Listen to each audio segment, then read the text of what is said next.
Welcome. We came across this book titled Who Would Win a Fight Between Muhammad Ali and Bruce Lee? The Sports Fans Book of Answers by Nicholas Hobbs. This was published in 2008. Let's check it out to see who would actually win. We did read in an old Penthouse article in the 70s where an interviewer asked who would win Bruce Lee between you and Muhammad Ali, and Bruce Lee said Muhammad Ali would kill him. He says, but you're the great Bruce Lee. Of which he replied, yeah, I am. I'm Bruce Lee. But he'd kill him, right? He'd murder him in the ring. And he asked him why. The interviewer asked him why. He says, because everyone claims to know American boxing when they really don't. It's very different.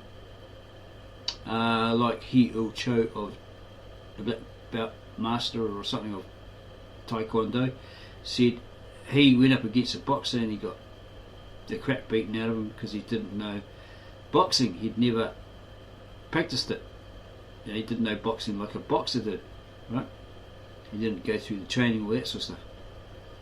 So Bruce Lee was basically saying he would win because no one knows American boxing as they think they do, but there's a lot of training involved, obviously, and they train to handle the pain from any blows, right?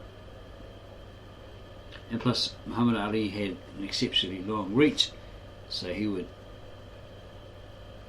kick Bruce Lee's ass. Okay, so we're going to have a look at page 98 to see what their answer actually is. Here we go. Who would win a fight between Muhammad Ali and Bruce Lee? While preparing for his title defense against Joe Bugner in Malaysia in 1975, Muhammad Ali announced, I will prove to the world that I am not only the greatest boxer of all time, I am the greatest martial artist. Then before treating the kickboxer Davis Miller to a round of sparring, he declared, you must be a fool to get in the ring with me. When I'm through, you go and I think you've been whacked by Bruce Lee. Miller reported how I bent to the right, tossed a jab toward his belt line, straightened, snapped a long tentative front kick to his head. I figured it was the first kick he'd ever had thrown at him. But he pulled away as easily as if he'd been dodging feet his entire life. In that brief encounter, Ali allowed Miller to get a few hits in before knocking him senseless with 2 punches. Bruce Lee would no doubt fare better than the young Miller did against the greatest, but the end result would probably be no different. Ali stood 6'3" and weighed 236 pounds in his prime. Lee was 5'7" and just 135 pounds when he died. If Lee were a boxer, he would be a lightweight, 9 divisions below Ali's heavyweight class. In regular boxing, there is a limited degree of movement between the weight divisions. Sugar Ray Leonard won world titles at 5 weights: welterweight, light, middle, super, middle, and light heavyweight. But he had to put on weight himself in order to be allowed to fight heavier opponents. There is also only 22 pounds between the closest limits of those categories, rather less than the 101 pounds Lee would be giving away to Ali. In 1920, the legendary Welsh flyweight Jimmy Wilde, the Mighty Atom, fought former world bantamweight champion Pete Herman in London. After being knocked out in the 17th round, Wilde modestly insisted that he had been beaten by the better boxer. However, he was more than a stone lighter than his opponent. The difference in weight was too much even for a fighter who went undefeated for 103 bouts and who regularly features in experts' all-time top 10 lists. Boxing skills will rarely be enough to overcome a weight differential so long as both protagonists are ranking fighters. So the question is whether martial arts represents a superior form of skill to old-fashioned pugilism and whether any edge would be enough. The first advantage people think of is the martial artist's ability to use kicks as well as punches. In any contest of champions, Muhammad Ali would be allowed to kick too. just as Bruce Lee would be allowed to punch, but one presumes he would rely on his fists. The second advantage is Lee's dazzling speed, though frames were cut from his fight scenes to make him appear even faster. Even so, his kicks could never be as fast as Ali's punches. This is no slight against the martial artist, but simply a reflection of human physiology and the laws of physics. Even the fastest kicks are slow compared to punches because they require more build-up and begin from a greater distance from their target. Punches can also be followed up with more of the same, whereas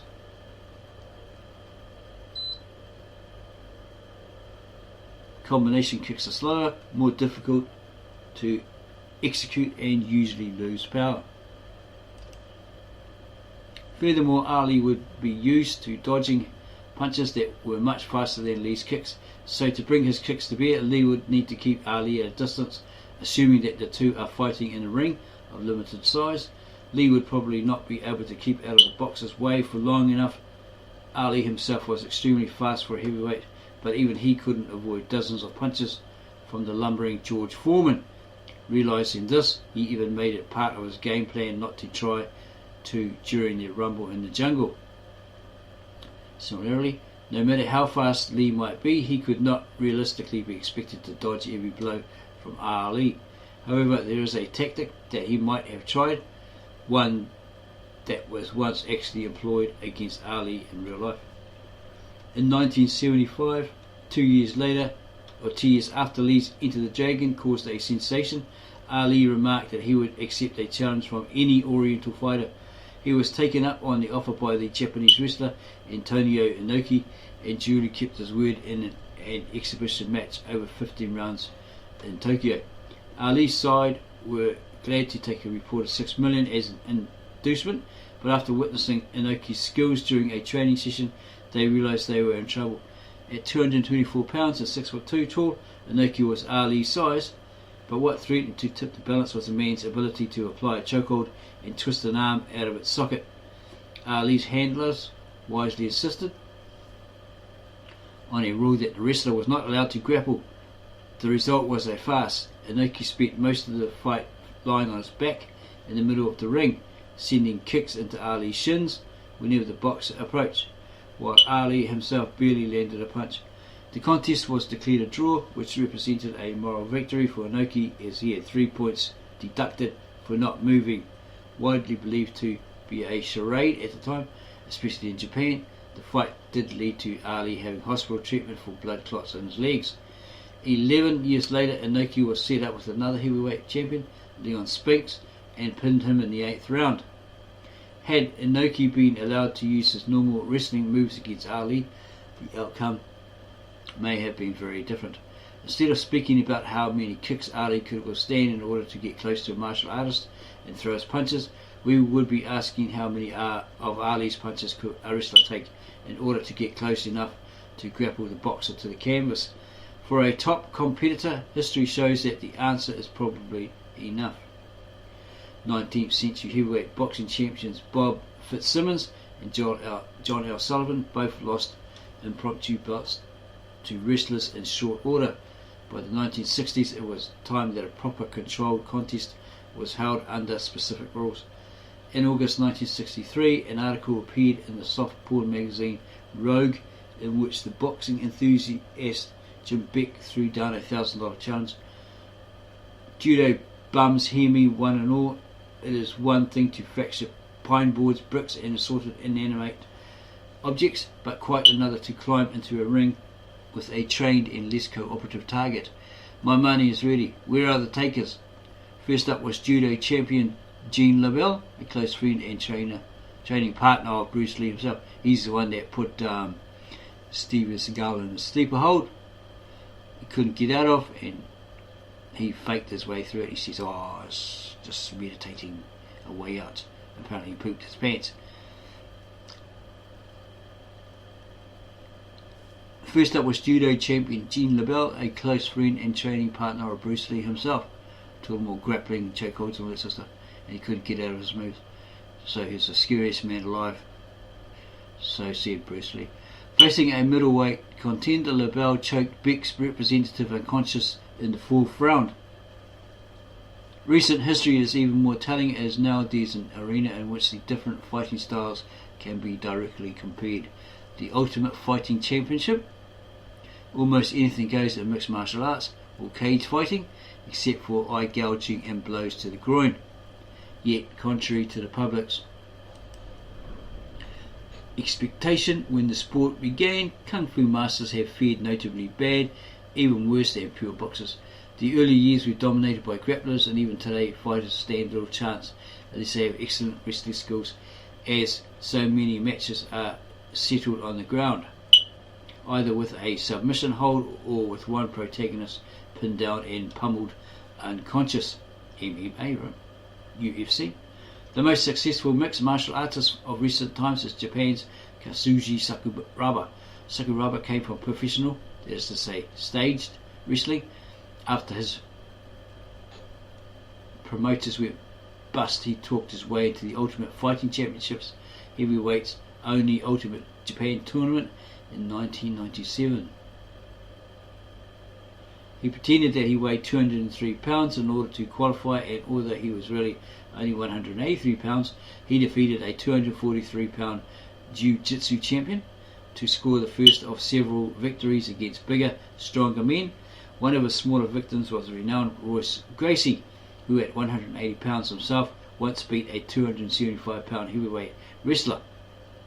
Sakuraba's career and those of other champions in Ultimate Fighting appear to demonstrate that grappling skills are far more effective than other martial arts or boxing disciplines in overcoming a size disadvantage. The UFC has destroyed the mystique of martial arts by showing which techniques actually work. Kung Fu is not one of them. Bruce Lee had great respect for the skills of wrestlers, but he had different priorities and recognised that the techniques were not as photogenic as the looping kicks and acrobatics that moviegoers wanted to see. He realised that his moves were only for the camera, and that the flurries of hand trapping that he learned from Wing Chun Kung Fu would be of little use in a real fight. Unlike Ali, Lee never boasted that he could take on the world, while he did say he could defeat anyone. He could beat anyone in the world. Unlike Chuck Norris, he never fought in competitive tournaments either. Yeah, because he's a no rules, no limits goes guy, right? These organised sports have too much rules, yeah. Besides, no kicking in the groin and eye gouging, all that sort of stuff. Okay, it's not real combat. It's limited. To then say that Lee was the best martial arts fighter in the world, let alone the best fighter per se, would be like saying that the Harlem Globetrotters basketball's answer to the WWF are the world's best basketball team. The more valid question is not whether Bruce Lee could beat Muhammad Ali, but how he would fare against Rocky Balboa. And that's probably all it has to say on that. Okay, so very short and very sweet. That section gives you the answer that against Ali he probably would stand a chance. So if you like this video, if you enjoyed it, subscribe to our channel, give us a like, add your comments below, and then go share this short sweet video with all your family, friends, neighbours and others.